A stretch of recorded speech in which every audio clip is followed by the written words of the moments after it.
ازيكم؟ النهارده فيديو جديد من سلسله تشطيب شقتك. طبعا زي ما انتم عارفين هسيب لك لينك السلسله دي في الديسكربشن وكمان في الاي اللي ظهرت دلوقتي. الفيديو ده هنتكلم تقريبا عن كل حاجه تخص ارتفاعات ومناسيب بند الكهرباء. عايزك كده تفضي دماغك وتروقها لي عشان تفهم الدنيا ماشيه ازاي في الكهرباء بدون اي مقدمات كتير. يلا نبدا بالانترو.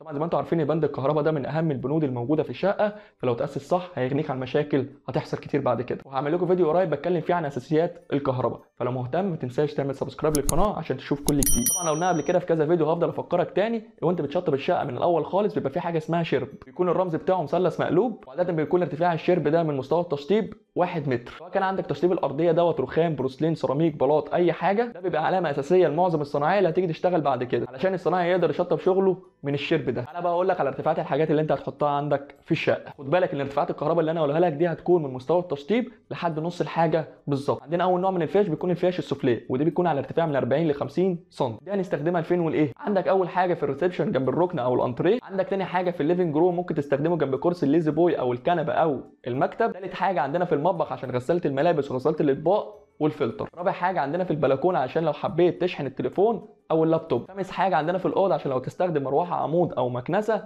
او البلاي ستيشن. كل الحاجات اللي انا قلت لك ديت بنعمل لها فيش سوفليه، بتكون ارتفاعها من 40 ل 50 سم. عندنا النوع الثاني من الفيش بيكون على ارتفاع 120 سم من التشطيب. دي بتكون فين والايه؟ اول حاجه عندنا في المطبخ. طبعا انا عندي الوحده السفليه بتكون على ارتفاع 90 سم، وبعد كده بسيب 60 سم واحط الوحده العلويه. فانا بعد كده بحط الفيش على 120 سم عشان تيجي في نص ال 60 سم دي. بشوف عندي كام جهاز في المطبخ وبعمل لكل جهاز فيشه. ميكروويف بقى، فرن كهربي، خلاط، كاتل، مكنه قهوه، المهم اي حاجه عندك بتعمل لها فيشه. في الريسبشن او اي مكان احط فيه الشاشه بحيث ان تكون الفيشه متداريه ورا الشاشه. ثالث حاجه عندنا في الحمام عشان لو استخدم مكنه حلاقه واي جهاز بيشتغل بالكهرباء جوه الحمام. عندنا النوع الثالث من الفيش بيكون على ارتفاع من 70 ل 80 سم، وده بيكون فوق الكومودينو في الاوض عشان اقصى ارتفاع للكومودينو بيكون على ارتفاع 60 سم. عندنا النوع الرابع من الفيش بيكون على ارتفاع 90 سم، وده لو هعمل قاعده عرب عشان المخدات والمساند بتكون ارتفاعها 80 سم. طبعا انت عايز تعمل فيشه فوق المسند، فطبعا هيكون احسن حاجه اللي انت تعملها على 90 سم. وعندك فيشه الشفاط المروحه العادي طبعا بتكون جنبه. ممكن اعمل مفتاح تحكم في الشفاط، ده بيكون على ارتفاع 120 سم. وفيشه السخان الكهربي بيكون على ارتفاع 160 سم. ولو عندك سخان غاز بيشتغل بشاحن فطبعا هيكون ارتفاع الفيشه دي من 150 ل 160 سم. ده كده تكون مقاسات الستاندرد اللي احنا شغالين بيها. عايز انت تضيف فيشه ثانيه بارتفاع ثاني،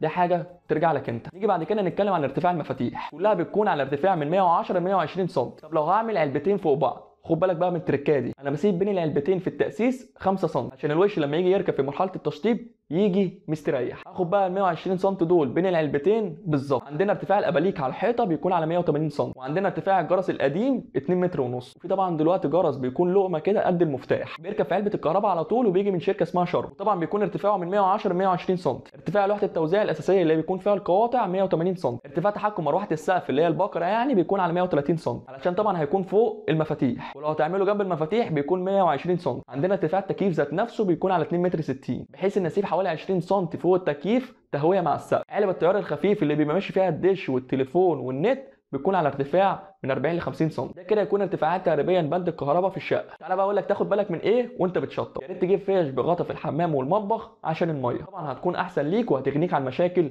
كتير. ودلوقتي بقى فيه سداده في الفيش علشان الميه وكمان الاطفال، دي انا شايفها برده مناسبه وامان اكتر. ابعد تماما خطوط التيار الخفيف اللي هي التليفون والدش والنت عن اي سلك كهرباء علشان هيحصل عمليه تشويش والاشاره هتتاثر بعد كده. لازم تخلي الكهرباء تمشي في خطوط لوحدها والتيار الخفيف لوحده. وخد بالك انت ممكن تركب فيشه ثلاثيه في المطبخ او في الحمام علشان دلوقتي بقى فيها اجهزه كهربائيه بقت ب3 مخارج، فتعمل كده حسابك من بدري بدل ما تجيب محول. وانا عامل فيديو بتكلم فيه عن الفرق بين الفيشه الثنائيه والفيشه الثلاثيه، هسيب لك اللينك بتاعه في الديسكربشن. رابع حاجه اقولها لك ويا ريت تاخد بالك منها كويس، يا ريت تحدد العفش بتاعك والمقاسات بتاعته علشان تحدد بعد كده مقاسات وارتفاعات الكهرباء بتاعتك. خد بالك ان انا بتكلم في القناه هنا عن كل حاجه تخص الديكور، ادخل اتفرج على الفيديوهات واعرف معلومات اكتر. وبس كده، ده يكون محتوى النهارده. لو عندك اي استفسار او اسئله مستنيك في الكومنتات تحت، ولو عجبك الفيديو ما تنساش تعمل لايك للفيديو، سبسكرايب للقناه وشير لاصحابك.